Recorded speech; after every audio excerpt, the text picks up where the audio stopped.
Hi there, have you ever felt that the ones who should believe in you the most could be the very first to crush your dreams? My name is Emily Mitchell, 26 years old, and 7 years ago my parents kicked me out of the house the night I told them I was dropping out of college to start a jewelry business. I left with nothing but a backpack, a futon, and a dream. They never called, never visited, and told everyone I was dead to the family. Last summer, when they finally knocked on my penthouse door, I had to decide if success was about proving them wrong or proving myself right. Before I tell you what happened next, let me know where you're watching from, and thanks for being here.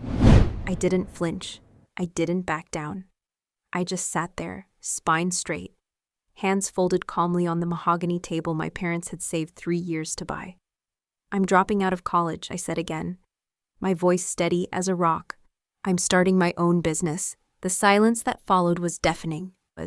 My mother Linda froze mid-bite, her fork suspended in the air with a piece of pot roast that would never make it to her mouth. Her face went pale, her teacher instincts kicking in like I'd just told her I was planning to rob a bank. You just turned 19. Are you out of your mind? My father Robert stepped back from the table. His jaw clenched so tight I could see the veins in his neck bulging like they were about to burst. He was a senior engineer at Lockheed Martin. He believed in structure, in plans, in doing things the right way. What business? He demanded, breathing hard like my words had sucked all the oxygen from the room. Some get-rich-quick scheme you saw on YouTube? Some MLM garbage? Jewelry, I replied, keeping my voice calm. Handmade jewelry. I've been selling on Etsy for 8 months, and I've already made $15,000.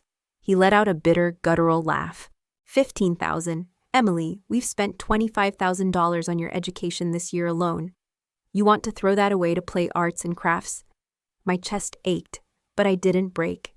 I'm not throwing anything away. You're just angry because you can't control my future anymore. That did it. Get out, he roared, his voice shaking the picture frames on the wall. Pack your things. You want to be an adult? Fine, live like one. But don't expect us to fund your fantasy while you destroy your life. I turned to my mother. For just a second, I thought she might defend me, but she didn't. She just shook her head, whispering, "You're throwing your future away, like I'd committed murder." And that was it. They didn't ask to see my business plan.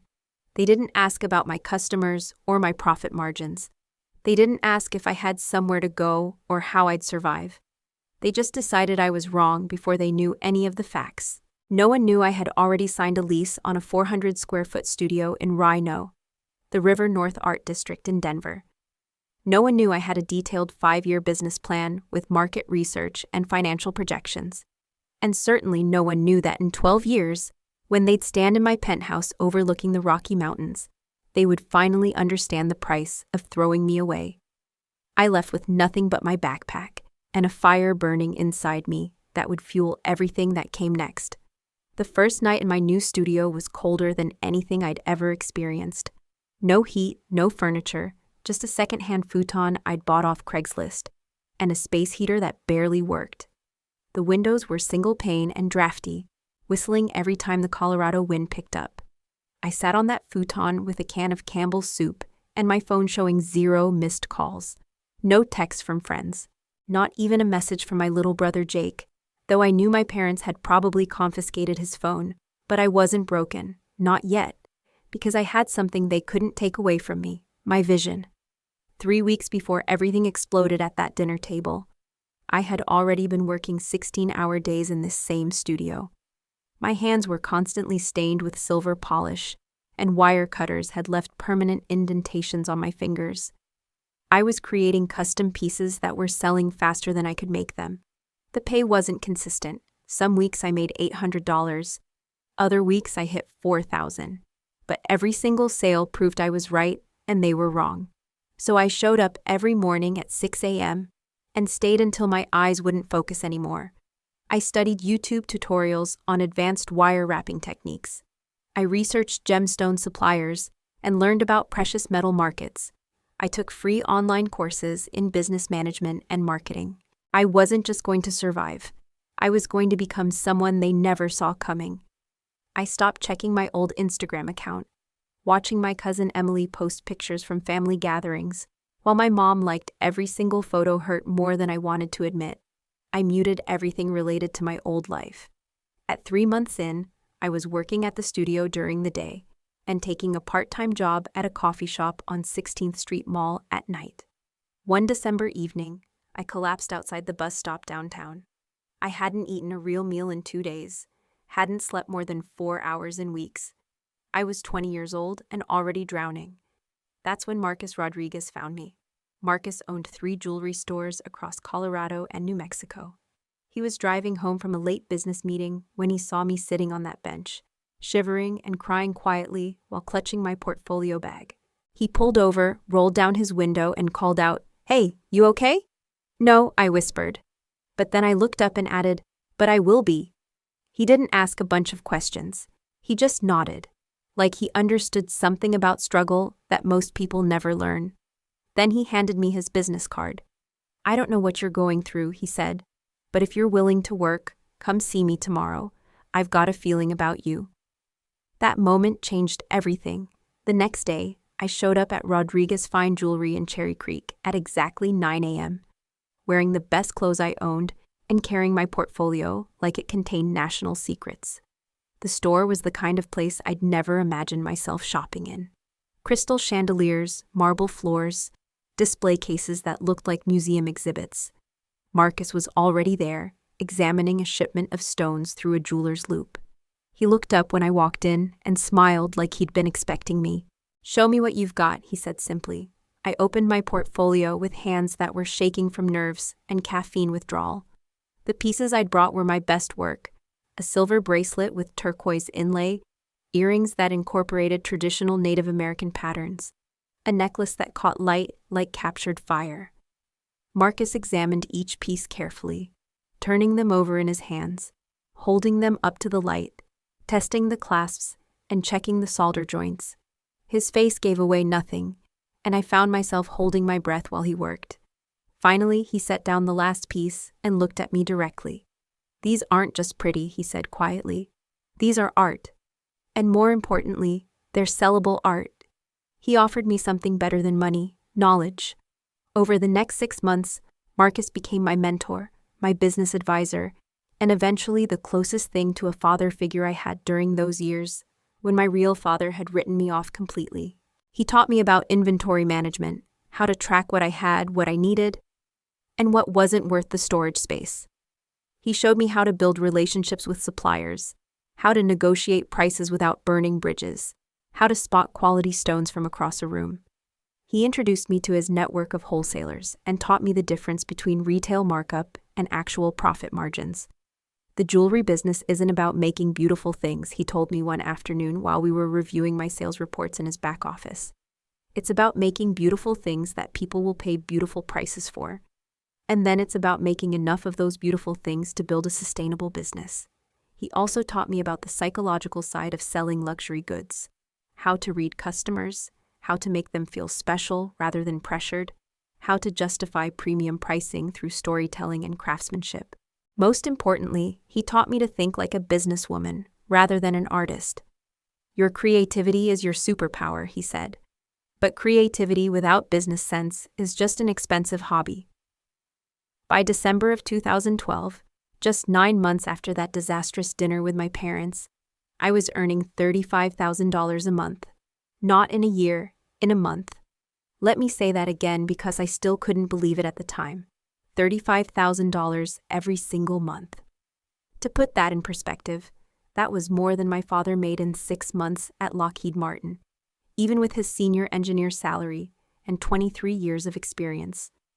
My Etsy shop had evolved from a simple storefront into a full-blown e-commerce operation. I was getting orders from customers in 47 states and 6 countries. Fashion bloggers were featuring my pieces in their Instagram posts. Boutiques from Aspen to the Hamptons were asking about wholesale opportunities. I hired my first employee, a marketing specialist named Jessica Thompson, who had just moved to Denver from Chicago. Jessica was 28, brilliant, ambitious, and saw the same vision I did. She had an MBA from Northwestern and 5 years of experience at digital marketing agencies. But she was burned out on corporate life and looking for something that felt more meaningful. "I don't just want a job," she told me during her interview, which took place in my studio surrounded by wire cutters and half-finished necklaces. I want to build something that matters. I want to be part of a story that people tell their kids about. Jessica didn't just want a salary, she wanted equity. I'll take 15% ownership instead of a higher paycheck, she said, because I believe in what you're building here. I think this could be huge. That was the first time anyone had used the word huge about my business. And hearing it from someone with her credentials made me realize I might have been thinking too small. Jessica immediately started treating my little jewelry operation like it was a real company. She set up proper accounting systems, created professional marketing materials, and developed a social media strategy that went far beyond posting pretty pictures on Instagram. Your story is your biggest asset, she told me. You're not just selling jewelry, you're selling the dream of independence, the idea that someone can bet on themselves and win. Every piece you make represents the choice to follow your passion instead of following someone else's plan for your life. She was right. Within 3 months of Jessica joining the team, our sales had doubled. We weren't just selling to individual customers anymore. We were getting bulk orders from boutiques, custom requests from interior designers, and inquiries from celebrities' personal shoppers. But success came with new problems I hadn't anticipated. In February 2013, our biggest wholesale order got returned because of quality control issues. A boutique in Scottsdale had ordered 200 pieces for their spring collection, and when the jewelry arrived, 15% of it had minor flaws, loose stones, uneven finishes, clasps that didn't close properly. They returned the entire order and demanded a full refund, $8,000 down the drain, plus the cost of materials and labor. It was nearly everything I had saved up to that point. For 3 days, I thought I was finished. I sat in my studio, staring at boxes of returned jewelry, wondering if this was the moment my parents would be proven right. Maybe I was just a kid playing dress-up in the business world. Maybe quality control and inventory management and customer service were skills that required years of education and experience that I didn't have. Marcus found me there on the 3rd day, still in the same clothes I'd been wearing when the return shipment arrived. Every entrepreneur goes through this, he said, making coffee in 2 paper cups like we were camping instead of having a business crisis. The question isn't whether you'll fail. The question is whether you'll learn. He helped me analyze what had gone wrong. We went through every piece in the return shipment, identifying the specific problems and tracing them back to their root causes. Rushed production schedules, inadequate lighting in my workspace, skipping quality checks because I was trying to fill orders as quickly as possible. Success is a test, Marcus told me. It tests whether you can handle growth without losing the standards that made you successful in the first place. I spent the next 2 months rebuilding my entire production process. I invested in better equipment, professional lighting, precision tools, magnifying systems that allowed me to catch flaws I'd been missing. I created checklists for every step of production and established relationships with suppliers who understood that my reputation was worth more than their profit margins. Most importantly, I learned to say no to orders that I couldn't complete to my own standards. It was painful to turn away revenue, but it was more painful to disappoint customers and damage the brand Jessica and I were building. And then QVC called. You want me to do what? I stared at the email on my laptop screen, reading it for the 5th time to make sure I wasn't hallucinating from too much caffeine and not enough sleep. QVC, the shopping network my grandmother watched religiously while she folded laundry, wanted me to appear on television to sell my jewelry live. They'd seen my work at a Denver trade show and thought my Rocky Mountain rustic elegance would appeal to their audience of middle-aged women with disposable income. The show was scheduled for April 15, 2013, 20 minutes of live television to sell 500 pieces from my signature turquoise collection. If it went well, they'd invite me back for additional shows and possibly offer me a regular segment. I had never been on television before. I had never spoken to more than 10 people at once about my work. The largest audience I'd ever addressed was a group of customers at a craft fair, and even then I'd been nervous enough to forget half of what I wanted to say. And I had exactly 3 weeks to prepare for the most important 20 minutes of my business career. Jessica helped me practice in front of a camera we borrowed from a local videographer who owed Marcus a favor. We set up mock sales scenarios in my studio, with Jessica playing the role of the QVC host, and me trying to describe my work in ways that would make people reach for their credit cards. Remember, she told me during one of our practice sessions, you're not just selling jewelry. You're selling a dream. You're selling the Colorado lifestyle that every viewer wishes they could have. You're selling the story of a young woman who bet everything on her passion and won. We practiced for hours every day. How to hold pieces up to the camera so they caught the light properly. How to describe the materials and craftsmanship in terms that sounded valuable but not pretentious. How to create urgency without seeming desperate. The people watching QVC aren't just shopping, Jessica explained. They're looking for a reason to treat themselves, a justification for spending money on something beautiful instead of something practical. Your job is to give them that reason. The morning of the show, I drove my beat-up Honda Civic to QVC's remote broadcast location in Denver, my hands shaking so hard I could barely grip the steering wheel.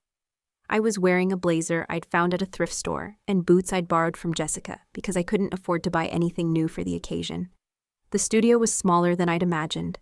Just a few cameras, some lighting equipment, and a table where I'd display my jewelry. The host, a woman named Carol with perfectly styled blonde hair and the kind of professional smile that never wavered, introduced herself and ran through the basic format. Just be yourself, she told me as we waited for the cameras to go live. Tell your story, make them feel like they're buying something special, not just another piece of jewelry. But the moment those cameras went live, something clicked. Maybe it was all those hours of practice with Jessica. Maybe it was the knowledge that Marcus was watching from his store, rooting for me to succeed. Or maybe it was just the realization that this was my moment, my chance to prove that everything I'd sacrificed had been worth it. Hi everyone, I'm Emily Mitchell, and I want to tell you about these mountains, I said, gesturing toward the backdrop of the Rockies behind me. Every piece in this collection was inspired by a sunrise I watched from my studio window, by the way the light hits the peaks at different times of day, by the colors that most people never see because they're not crazy enough to be awake at 5 a.m. with a cup of coffee and a head full of dreams. I wasn't reading from a script. I was talking about my life. I was sharing the story of waking up in a freezing studio and watching the sun come up over the mountains while I worked on pieces that I hoped someone, somewhere, would love enough to buy. I talked about the turquoise I sourced from a mine in New Mexico, where the owner had become a friend who would call me when he found stones that matched my vision. I talked about the silver I used, recycled from old jewelry and refined into something new and beautiful. I talked about the wire wrapping techniques I'd learned from YouTube videos and perfected through thousands of hours of practice. But mostly, I talked about what it felt like to create something with your own hands, to take raw materials and transform them into something that would make someone feel special when they wore it. 20 minutes later, all 500 pieces were sold. The phone number at the bottom of the screen had been ringing nonstop, and Carol looked at me with genuine amazement in her eyes. Emily, she said as we went to commercial. In 15 years of hosting QVC shows, I've never seen anything sell that fast from a first-time guest. We want to book you for next month. That day changed everything. Within 24 hours of the show airing, my Etsy shop was flooded with orders from people who had missed the TV sale but wanted their own piece of that Colorado girl's jewelry. My email inbox was full of messages from boutique owners who had seen the show and wanted to carry my work in their stores. That month, my revenue hit $180,000. I hired 8 employees. I rented a proper warehouse in Commerce City, complete with professional lighting, industrial workbenches, and a shipping department that could handle the volume of orders we were suddenly receiving. I incorporated as Rocky Mountain Artisans LLC and opened my first business bank account with more money in it than my parents had ever seen at one time. I also bought a car that wasn't constantly breaking down, moved into an apartment that had reliable heat, and ate my first restaurant meal in almost a year. But I still had nobody to celebrate with, nobody who understood what this meant, what it had cost, what it represented about the choice I'd made when I walked out of my parents' house. Jake graduated from high school that spring. I found out from Emily's Facebook posts, which showed the whole family smiling in our backyard, the same backyard where I'd played as a kid, where Jake and I had built snow forts and practiced soccer drills and talked about our dreams for the future. My little brother looked so grown up in his cap and gown, and I wasn't there to see it. I wasn't there to take pictures or give him advice about college or tell him how proud I was of the man he was becoming. I sent him a graduation card with a $1,000 check, more money than he'd ever seen at once, enough to buy a decent used car or cover his textbooks for freshman year. It came back 3 weeks later, unopened, marked return to sender in my father's handwriting. That hurt worse than anything my father had ever said to me during our fight. It hurt worse than being kicked out, worse than the months of silence, worse than seeing family photos that didn't include me. Because it meant they weren't just angry. They were committed to pretending I didn't exist. But I kept building anyway. Because what else was I going to do? Prove them right by giving up? By the time I turned 23, Rocky Mountain Artisans was being sold in 47 states and 12 countries. We had partnerships with boutiques from Aspen to the Hamptons, luxury hotels that featured our work in their gift shops, and an online store that was processing orders around the clock. I wasn't the scared kid who had slept on a futon anymore. I lived in a 2-bedroom apartment in downtown Denver with floor-to-ceiling windows and a view of the mountains that reminded me every morning why I'd made the choices I'd made. I drove a white Tesla Model S, not because I needed to prove anything, but because I could finally afford the car I'd always wanted. I wore clothes that actually fit properly instead of thrift store finds, and I could walk into any restaurant in Denver without checking the prices first. More importantly, I had a team of 45 people who depended on me for their livelihoods. Jessica had become my COO with a salary that put her in the top 5% of earners in Colorado. Marcus had joined our board of directors and was helping us plan an expansion into international markets. We had designers and production specialists, and customer service representatives, and a marketing team that was getting us featured in magazines I'd only dreamed of reading as a teenager. Our warehouse in Commerce City looked like a real manufacturing operation. Organized production lines, quality control stations, inventory management systems that tracked every piece from raw materials to finished product. We had contracts with suppliers in 6 states and 2 countries. We had insurance policies and legal agreements, and an accounting firm that handled our taxes and financial planning. I had built a real business. Not a hobby that made money, not a side hustle that paid the bills, but an actual company that employed people and served customers and generated wealth. But the biggest change came in 2017, when I met David Park. I was attending a tech conference in Aspen, trying to learn about e-commerce innovations that could help us scale our online sales, when this guy in a perfectly fitted navy suit approached me during the networking reception. "Excuse me," he said with a slight smile, "but are you the Emily Mitchell who told that story about watching sunrises from your studio on that QVC show?" I looked at him more carefully. Asian American, probably early 30s, with the kind of quiet confidence that comes from real success, not inherited money. He was holding a glass of wine, like he belonged at events like this, but his eyes had the same intensity I recognized in other entrepreneurs. "That depends," I said, "on whether you're about to pitch me some kind of blockchain jewelry solution or try to convince me that my entire business model is wrong." He laughed, a genuine laugh, not the networking laugh I'd gotten used to hearing at conferences. "Actually, I was going to ask if you'd have dinner with me, somewhere we can see those sunrises you're always talking about."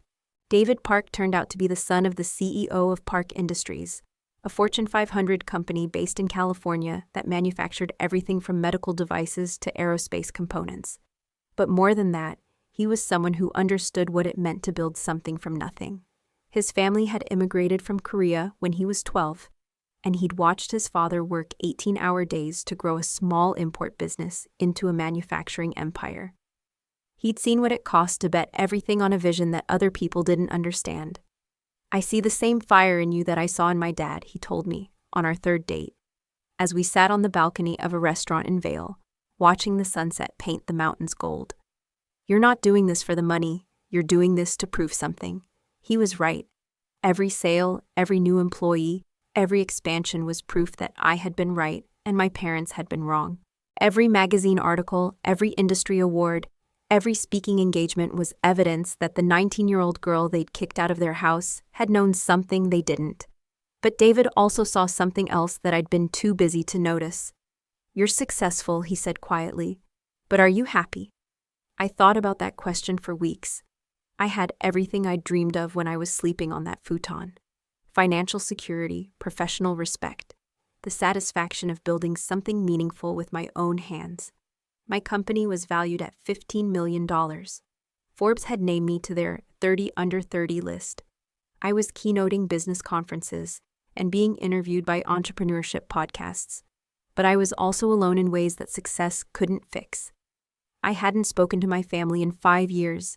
I had employees and business partners, but no real friends outside of work. I had built an empire, but I lived in it by myself. That's when I decided it was time for the second phase of my plan. The phase where I showed my family exactly what they had thrown away. In July of 2019, I sat in my office on the 23rd floor of a downtown Denver high-rise, staring at a blank email screen.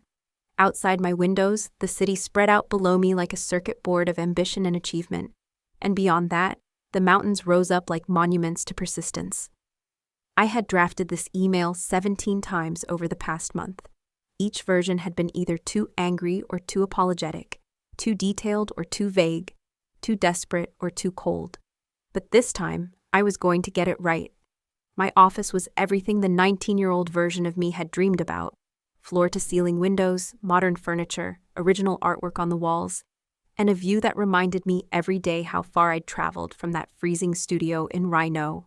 On my desk were awards from the Denver Business Journal, the Colorado Small Business Association, and the National Association of Women Entrepreneurs. Behind me was a bookshelf filled with industry publications that had featured my work, including the Forbes issue with my picture on page 47. But none of those achievements meant anything if the people who were supposed to be proudest of me didn't even know they existed. Dear Mom, Dad, and Jake, I typed, then deleted it. Too formal. Hi everyone, I tried again. Too casual. Finally, I just started writing from the heart. It's been 7 years since we last spoke. I thought you might want to know how things turned out.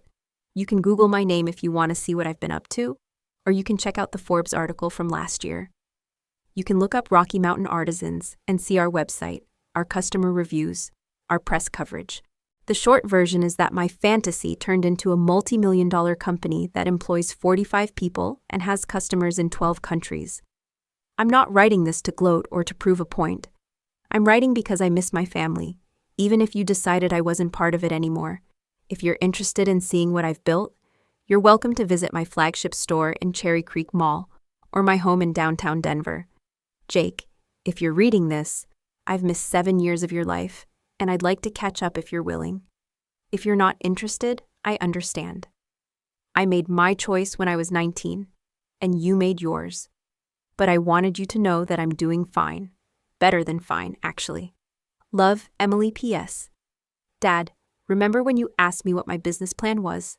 I still have it. Turns out I was right about most of it. I stared at the email for 20 minutes, reading it over and over, changing words and then changing them back. Finally, I realized I was just procrastinating. I hit send before I could second-guess myself again. Within 2 hours, my phone rang. The caller ID showed my parents' home number, the same number I'd dialed thousands of times as a kid, the same number I'd memorized before I even knew my own address. My hand shook as I answered. Hello? Emily? My mother's voice was shaky, uncertain, like she wasn't sure I was real. Is this really you? Hi, Mom, I said. And for the first time in 7 years, I started to cry. The conversation lasted 47 minutes. She cried. I cried. She asked questions about my business that proved she'd already Googled me before calling. She told me about Jake's college graduation, about my father's early retirement due to heart problems, about the ways their lives had changed during the years we hadn't spoken. But mostly, she apologized. Over and over, with the kind of raw regret that can't be faked. We were wrong, she kept saying. We were so wrong about everything. We thought we were protecting you from making a mistake, but we were protecting ourselves from admitting that maybe we didn't know what was best for you. By the end of that phone call, I had invited them to visit my penthouse the following Sunday for brunch. Not because I forgave them. Forgiveness was going to take a lot more than one tearful phone conversation. But because I wanted them to see exactly what their lack of faith had cost them. I wanted them to walk through the door of a home they could never afford and understand that their daughter had built something extraordinary while they were pretending she didn't exist. I spent the week before their visit preparing for what felt like the most important business presentation of my life. Because in a way, that's exactly what it was. a presentation of my life, my choices, and my success to the 3 people whose approval I'd been seeking since I was 5 years old. I hired a private chef to prepare a brunch spread that would make the best restaurants in Denver jealous. Fresh flowers from the farmer's market, coffee from a local roaster that charged more per pound than my parents used to spend on groceries in a week. Everything perfect, everything elegant, everything designed to make a statement without saying a word. David offered to stay away for the visit, but I asked him to be there. I want them to meet you, I told him as we stood in my kitchen, watching the chef prepare herb-crusted salmon and artisanal pastries. I want them to see that I'm not alone anymore, that I built a life full of people who believe in me. Jessica and Marcus both offered to come too, not as employees, but as the family I had chosen when my blood family chose to abandon me. The people who had celebrated my victories, supported me through my failures, and never once suggested that my dreams were too big or too risky. "Are you nervous?" Jessica asked me the night before the visit, as we sat in my living room going through photo albums from the past 7 years. Pictures they'd never seen of award ceremonies they hadn't attended, business milestones they hadn't celebrated, moments of triumph and struggle they'd missed because they'd chosen to be strangers in my life. Terrified, I admitted. What if seeing all of this doesn't change anything? What if they're still convinced that I got lucky rather than working for every single thing I've achieved? Marcus shook his head. "Emily, you've built something that 99% of entrepreneurs never achieve. You've created jobs, served customers, generated wealth, and done it all while maintaining your integrity and treating people well. If they can't see the value in that, it says nothing about you and everything about them." But deep down, I knew this visit was about more than proving my success. It was about finding out if the family I'd lost when I was 19 was worth having back now that I was 26. They came to my penthouse on a Sunday in August, when Denver's summer heat makes the whole city shimmer like a mirage, but the mountains still stand cool and steady on the horizon. I had positioned myself at the floor-to-ceiling windows in my living room, watching the street 40 floors below, when a black sedan pulled up to the valet station. 3 people got out, 2 of them moving hesitantly, like they weren't sure they belonged in this part of downtown. One of them looking up at my building with what I hoped was excitement rather than intimidation. Jake had grown into a man while I wasn't looking. He was tall now, broader in the shoulders than I remembered, with the kind of easy confidence that comes from being loved unconditionally. He looked like our father had at that age, but with softer edges, gentler eyes, and the bearing of someone who had never been told his dreams were stupid. My parents looked older than 7 years should have made them. Not just chronologically older, but worn down by something I couldn't identify from my perch in the sky. My father's hair had gone completely gray, and my mother walked with a slight stoop that suggested she'd been carrying a heavy weight on her shoulders. The elevator ride to the 40th floor probably felt like the longest 4 minutes of their lives. When the doors opened directly into my penthouse foyer, because yes, I had a private elevator that opened into my home, the first thing they saw was the view. Denver spread out below us in every direction, the Rocky Mountains rising like a wall of granite and snow beyond the city limits. The late morning light streaming through the windows made everything glow golden, like we were standing inside a piece of jewelry. "Jesus Christ," Jake whispered, then immediately looked embarrassed about cursing in front of our parents. My father stood frozen in the doorway, like he was afraid to step inside, afraid that moving would somehow make this real in a way his mind couldn't handle. My mother clutched her purse with both hands, her teacher instincts automatically taking inventory of everything she saw. The original artwork on the walls, the furniture that cost more than most people's cars, the casual luxury of a life she had never imagined I could build. "Come in," I said, my voice steady, despite the fact that my heart was beating so hard, I was sure they could hear it echoing off the high ceilings. "Welcome to my home." I had changed. I could see it in their eyes as they looked at me, the way they were trying to reconcile the daughter they remembered with the woman standing in front of them. I wore a cream-colored silk blouse that had cost more than my entire wardrobe when I was 19, and tailored black pants that fit like they'd been made for my body, because they had been.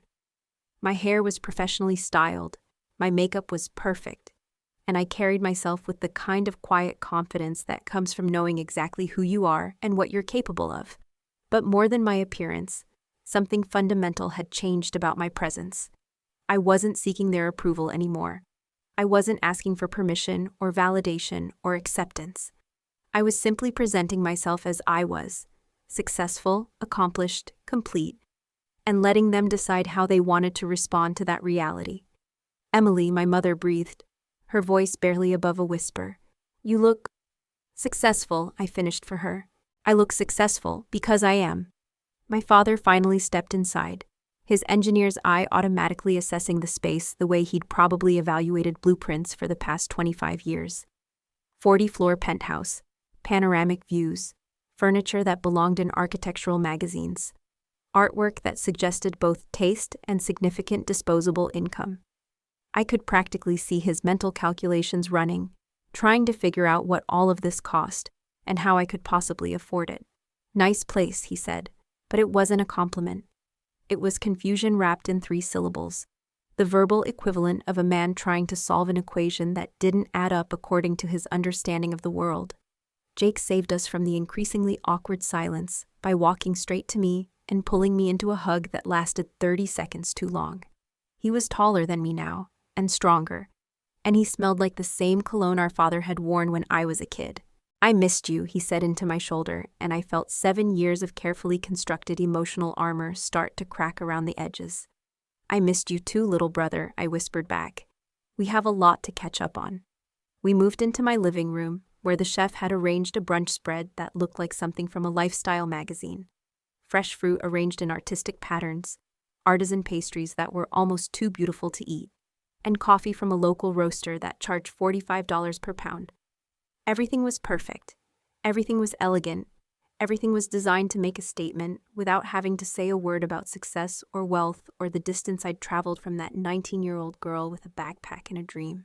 Marcus and Jessica flanked me on the Italian leather sofa like protective older siblings, while David sat quietly in an armchair that cost more than my first car, letting me control the conversation, but making it clear through his presence that I wasn't alone in this anymore. My parents perched on the edge of the sofa across from us, like they were afraid to get comfortable, afraid that relaxing would somehow indicate approval of choices they'd spent 7 years condemning. Jake, meanwhile, was openly staring at everything, the view, the furniture, the casual luxury that surrounded us, with the kind of wonder I remembered from his childhood. I wasn't sure you'd actually come, I said, looking directly at my parents. 7 years is a long time to maintain radio silence. My mother looked around the room again, taking in the framed photographs on the side tables. Pictures of me with other successful entrepreneurs, awards ceremonies, magazine covers, moments of triumph they'd never witnessed because they'd chosen to be strangers in my life.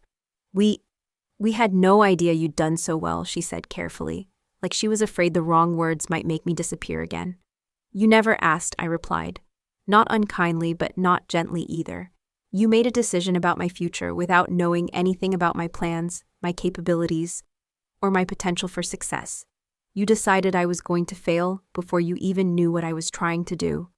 My father shifted uncomfortably, crossing his arms in the same defensive gesture I remembered from childhood arguments. You were 19, Emily. You had no experience, no business background, no safety net. We thought you were making a mistake that would ruin your life, so you decided to ruin our relationship instead. The question hung in the air between us, sharp and unavoidable. The silence stretched until Jake broke it. Can I see some of your work? He asked, clearly trying to bridge the growing tension between his family and his sister. I smiled at him, my first genuine smile since they'd arrived, and went to a glass display case near the windows where I kept some of my favorite pieces. Not for sale, but for inspiration, for remembering where I'd come from and how far I'd traveled.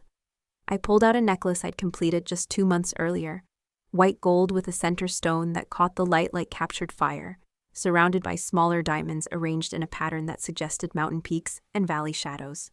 This is from my signature collection, I said, handing it to Jake with the same care I'd use for a newborn baby. The center stone is a rare blue diamond from a mine in Montana. The smaller stones are ethically sourced from suppliers I've worked with for years. The metalwork was inspired by traditional Native American techniques I learned from a master silversmith in Santa Fe.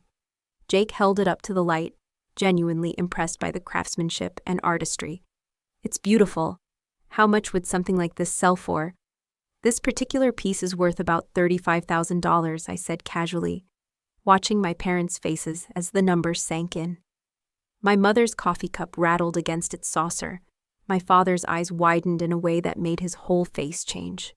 35,000, my mother repeated, her voice barely above a whisper. For one necklace? That's actually on the middle end of our range, Jessica interjected with a professional smile. Emily's custom pieces start at 25,000 and go up from there. We currently have a waiting list that extends 18 months out, and we turn away more orders than we accept because Emily insists on maintaining quality standards. Marcus pulled out his tablet and opened our latest annual report, the kind of document that gets reviewed by accountants and lawyers and business analysts who understand the difference between revenue and profit, between success and luck.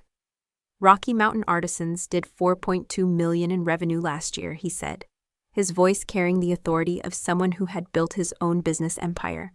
Net profit margins typically run between 45 and 65%, depending on the product line and the complexity of the custom work. The room went dead quiet. Even the sound of traffic from 40 floors below seemed to fade into nothing. My father stared at the tablet screen like Marcus was showing him evidence of alien life. 4.2 million? That's just the jewelry division, David added quietly. Emily also has licensing deals with 3 major retailers, consulting contracts with emerging jewelry designers, and a real estate portfolio that includes commercial properties in Denver and Aspen. Her total net worth is north of $12 million. I shot David a look that told him he'd said enough. I didn't need them to know everything, not yet. But I could see that the numbers had already broken something in my father's understanding of the world. He leaned back in his chair, his hand covering his mouth, his eyes wide with the kind of shock that comes from realizing you've been completely, utterly, catastrophically wrong about something fundamental. He started, then stopped, then started again. We thought you were going to fail. We thought you'd come home in 6 months, broke and defeated, ready to admit that we were right. I know what you thought, I said, my voice calm but firm. You thought I was an irresponsible kid playing dress-up in the business world. You thought my dreams were naive and my plans were worthless. You thought that kicking me out would teach me a lesson about the real world. My mother was crying now, quiet tears that she kept wiping away with the cloth napkin from her untouched plate. We were wrong, she whispered. We were so wrong about everything. Jake looked back and forth between his parents and his sister, probably seeing our family dynamic clearly for the first time in his adult life. His face was flushed with what looked like anger. They made me lie, he said suddenly, his voice cutting through the emotional atmosphere like a blade. For 7 years, when people asked if I had siblings, they made me say no. When friends from school asked why you never came to my games or graduation, they told me to say you'd moved away and we'd lost touch. The words hit the room like a physical force. They told everyone you were dead to this family, he continued, his voice getting stronger with each sentence. They made me pretend my sister didn't exist because they couldn't admit they might have been wrong about your future. I looked at my parents, really looked at them for the first time since they'd arrived, and saw something I hadn't expected. They weren't angry anymore. They weren't defensive or dismissive or controlling. They were ashamed, deeply, painfully, devastatingly ashamed of what they had done and who they had lost, because of their pride and their fear and their need to be right. I forgave you a long time ago, I said quietly, the words surprising me as much as them. I had to forgive you, or the anger would have destroyed everything I was trying to build. But forgiveness doesn't erase consequences. You threw away 7 years of your daughter's life because you couldn't admit you might be wrong about her potential. The silence that followed was heavy with the weight of missed birthdays and holidays, uncelebrated achievements, and unshared struggles. 7 years of family history that existed only in the spaces between us. Finally, my mother looked up at me with red-rimmed eyes that held more pain than I'd ever seen in another human being. Is there a way to start over? Is there any possibility that we could rebuild what we destroyed? I thought about her question while I looked around my living room at the life I had built without them. Marcus, who had given me a chance when nobody else would, and taught me that mentorship was just another form of love. Jessica, who had bet her career on my vision and proved that chosen family could be just as strong as blood family. David, who loved me for who I had become rather than who I used to be, and who understood that success meant nothing without people to share it with. And Jake, who had spent 7 years caught between loyalty to his parents and love for his sister, who had been forced to deny my existence while secretly hoping for my return. I don't know, I said honestly. The people in this room, Marcus, Jessica, David, they're my family now. They've been there for every success and every failure. They've celebrated with me and supported me and believed in me when believing in me was risky. I stood up and walked to the windows, looking out at the city that had become my home, the mountains that had inspired my work, the vista that reminded me every day how far I'd traveled from that freezing studio where I'd started this journey. You can't just show up after 7 years and expect to pick up where we left off, I continued, turning back to face them. You can't pretend that missing my entire adult life is something we can just move past with apologies and good intentions. My father cleared his throat, and when he spoke, his voice was smaller than I'd ever heard it. What would it take? What would we need to do to earn a place in your life again? The question hung in the air like a challenge, like a test I hadn't realized I was going to have to administer. It would start with you acknowledging what you stole from me, I said. You didn't just kick me out of your house. You stole my confidence. You made me doubt myself at the exact moment when I needed to believe in myself more than ever. You made me prove my worth to the world, before I was allowed to prove it to my own family. I walked back to the couch and sat down, looking each of them in the eye.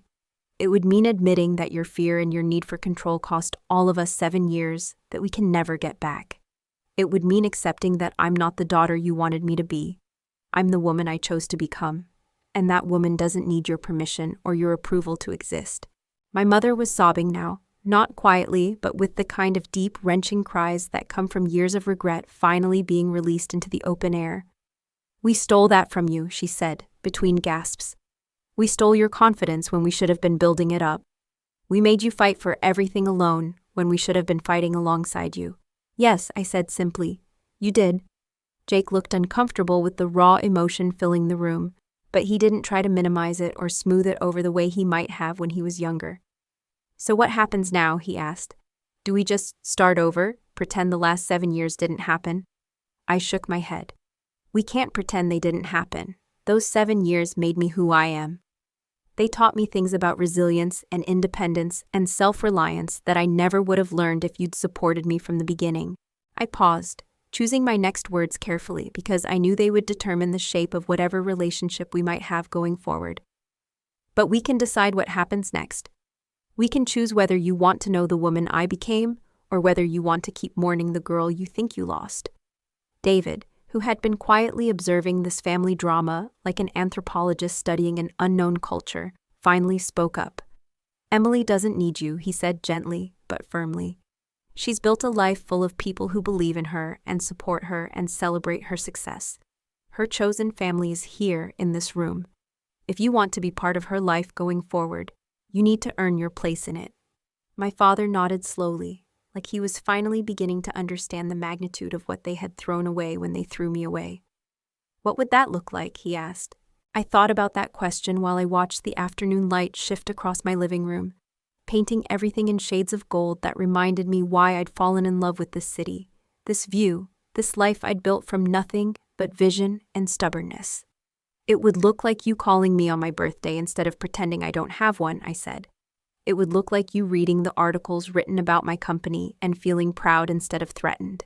It would look like you introducing me as your daughter, the entrepreneur, not the daughter who dropped out of college. I stood up again and walked to a bookshelf where I kept copies of every magazine that had featured my work, every award I'd received, every piece of recognition that proved my 19-year-old self had been right about her own potential.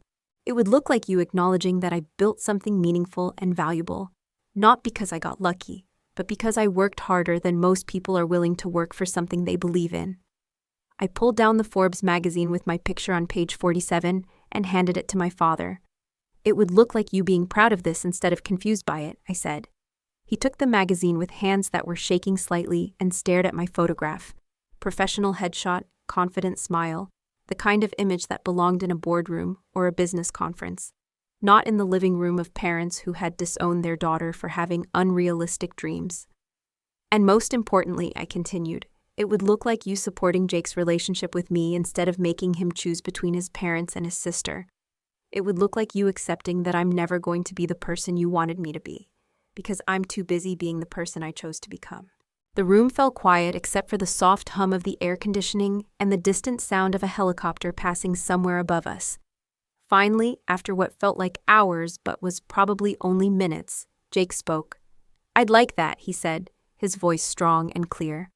"I'd like to have my sister back. The real one, not the one they wanted you to be." My mother nodded through her tears, wiping her eyes with tissues from the box David had quietly placed on the coffee table. "We'd like that too," she whispered, "if you'll let us try." My father was the last to respond. He sat in silence for a long moment, probably processing the fact that his 19-year-old daughter had grown into a woman who could buy his house 10 times over with what she earned in a single year. When he finally looked up at me, I saw something in his eyes that I hadn't seen since I was a little girl, showing him a drawing I'd made in kindergarten. Genuine respect. "I owe you the biggest apology of my life," he said, his voice barely above a whisper.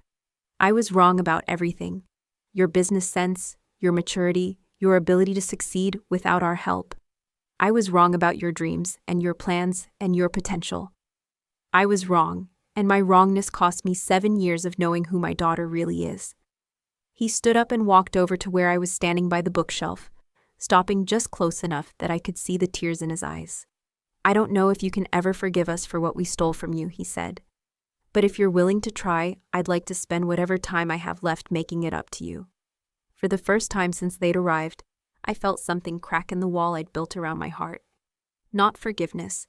That was going to take time and effort and proof that they meant what they were saying. But possibility. The possibility that the family I'd lost when I was 19 might be worth having back now that I was 26 and strong enough to set the terms of that relationship. "I'm willing to try," I said, "but it starts from scratch.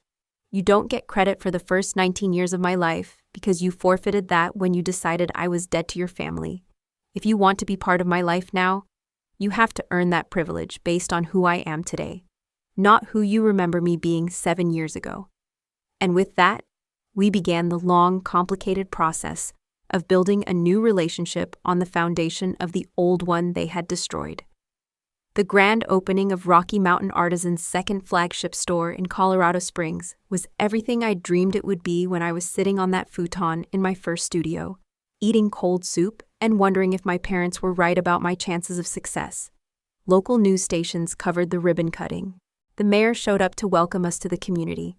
Customers lined up outside the door before we officially opened, excited to see the jewelry they'd only been able to buy online.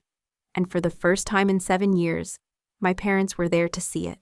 My mother bought the first piece sold that day, a pair of earrings I'd designed specifically for her, inspired by the sunset view from my penthouse balcony. My father spent an hour talking to customers about his daughter's business, telling anyone who would listen about the young woman who had started with nothing and built an empire through determination and talent. Jake had taken a part-time job with our social media team while he finished his computer science degree, splitting his time between classes and learning about digital marketing from Jessica. He was good at it, creative, intuitive about what customers wanted to see, able to tell the story of our brand in ways that felt authentic rather than promotional. It wasn't perfect. There were still awkward moments when years of missed experiences created gaps in our conversations. There were still painful reminders of birthdays they'd missed, achievements they hadn't celebrated, struggles they hadn't supported me through. But we were trying, and after 7 years of silence and separation, trying felt like a victory bigger than any revenue number or magazine article or industry award. Because here's what I learned from those 7 years of building something from nothing, of proving myself to a world that didn't know me and a family that had written me off. Success isn't just about proving other people wrong. It's about proving yourself right. And sometimes, the most successful thing you can do is give the people who hurt you a chance to become better than they used to be. I still live in that penthouse. I still run Rocky Mountain Artisans, which now has locations in 8 states and ships to customers in 26 countries. I still get up every morning and look out at those mountains that inspired my first collection. And I still feel grateful for the night my parents kicked me out of their house, Because that night, when I thought I had lost everything, I actually found myself. I discovered that I was stronger than I knew, more capable than anyone believed, and more determined than even I had imagined. And that discovery turned out to be worth more than all the money in the world. The 19-year-old girl who left her parents' house with nothing but a backpack and a dream couldn't have imagined the woman she would become. But she would be proud, I think, of what we built together in those dark, cold, lonely years when no one believed in us but us. We proved them wrong, but more importantly, we proved ourselves right. And in the end, that made all the difference. And you? Drop a comment below and tell me, what would you do if your family didn't believe in your dreams? Have you ever had to choose between family approval and following your passion? What's the biggest risk you've ever taken that everyone said was a mistake? I read every comment, and I'd love to hear your story.